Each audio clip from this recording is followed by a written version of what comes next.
Roche. Europe 1, il est 6h43. Est-ce que vous vous considérez comme riche ? Alors oui, ce n'est pas toujours simple de savoir où commence l'aisance financière ni de faire son état des lieux. C'est la mission que s'est donnée l'Observatoire des inégalités avec son 3e rapport sur les riches en France. Alors y en a-t-il plus qu'avant ? Et d'ailleurs, tiens, riche, c'est combien par mois ? Ça dépend de quoi ? On y répond tout de suite. Oui, avec votre invité, Victor Pourchet, il s'agit de Anne Brunner, directrice des études de l'Observatoire des inégalités. Bonjour Anne Brunner. Bonjour. Et bienvenue sur Europe 1. Alors avant de faire un peu la carte d'identité des riches en France, parlons de ces seuils. 3 860 € net après impôt pour une personne seule, 5 790 € pour un couple et 9 650 € pour une famille avec 2 enfants. Comment vous les avez déterminés et est-ce qu'ils changent d'un rapport à l'autre ? La méthode est toujours la même. Ce sont l'ensemble des revenus des ménages qui sont pris en compte, donc pas seulement les salaires, mais aussi les autres revenus éventuels, donc notamment des revenus du patrimoine pour les plus riches, qui ont des logements en location par exemple, ou des actions, des revenus d'entreprise. On retire les impôts et on tient compte de la composition familiale. Et puis on regarde où se situe le Français du milieu, quand on classe tous les Français du plus pauvre au plus riche. Le Français du milieu, actuellement, il gagne un petit peu moins de 2 000 €. On multiplie ce seuil, ce montant par 2 et on obtient notre seuil de richesse. Ça veut dire qu'on considère comme riche une personne qui gagne plus que 2 fois ce que gagne le Français des classes moyennes. Et ces Français riches, ils représentent combien de Français d'ailleurs et qui sont-ils ?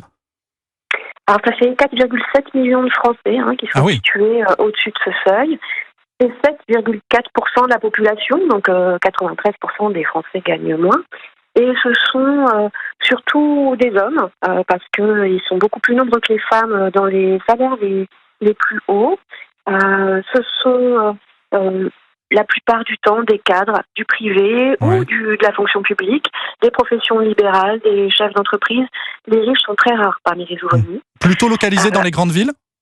Dans les grandes villes, alors même Paris en tête, avec là des riches très riches, bien sûr bien au-dessus de notre seuil de richesse pour les plus riches qui habitent les arrondissements de l'Ouest parisien.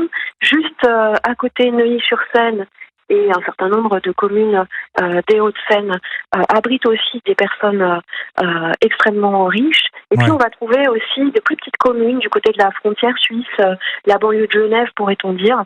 Où là aussi, c'est ça, les frontaliers. Dans certaines communes, certains quartiers, on va trouver des endroits où, très prisés par les personnes les plus riches. Alors, c'est votre 3e rapport sur les riches en France à l'Observatoire, dont vous êtes la directrice d'études, Anne Brunner. On identifie des tendances au fil de ces rapports, des évolutions particulières ? Est-ce qu'il y a plus de riches, moins de riches ?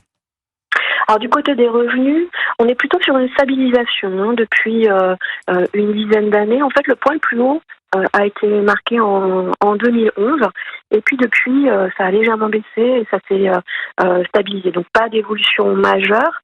En revanche, si on regarde la part du 1% le plus riche, c'est-à-dire les hyper riches parmi eux, là il y a plusieurs indicateurs qui montrent que les plus riches continuent de s'enrichir de façon significative. Et puis du côté du patrimoine, la tendance est plutôt une concentration de plus en plus importante du patrimoine, sans doute depuis plusieurs décennies et de manière plus continue.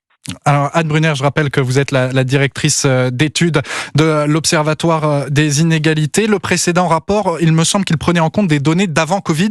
Celui-ci, on est après la crise. Est-ce qu'il y a eu un impact Covid ? Très peu. En fait, après chaque crise, comme après la crise de 2008, on voit que les plus favorisés, ils sont plus armés. Ils ont obtenu des compensations à leur perte d'activité, par exemple. Les personnes en CDI ont été très peu touchées. Globalement, pour l'ensemble des Français, d'un point de vue économique, bien qu'il y ait eu une crise économique très importante, du point de vue des revenus, ils ont été préservés et il n'y a pas eu tant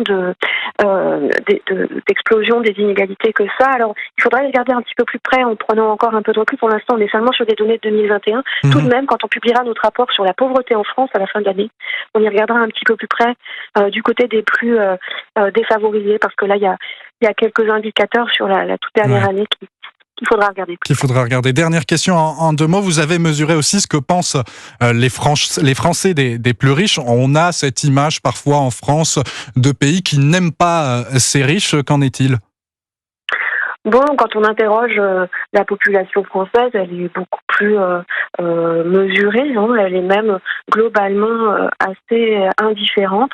Il y a il me semble que c'est 5%, j'essaie de retrouver le chiffre m'échappe, qui sont hostiles aux riches quand on leur pose la question. Mais c'est et très puis peu. pour l'immense majorité des Français, ils sont assez indifférents à cette question.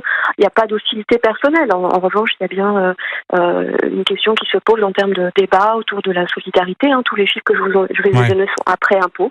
Donc ça pose des bases sereines pour discuter de fiscalité ou de redistribution. Évidemment. Merci Anne Brunner, directrice des études de l'Observatoire des inégalités. Je rappelle que vous avez co-dirigé ce rapport sur les riches en France. Bonne journée. Merci. Europe 1, il est 6h.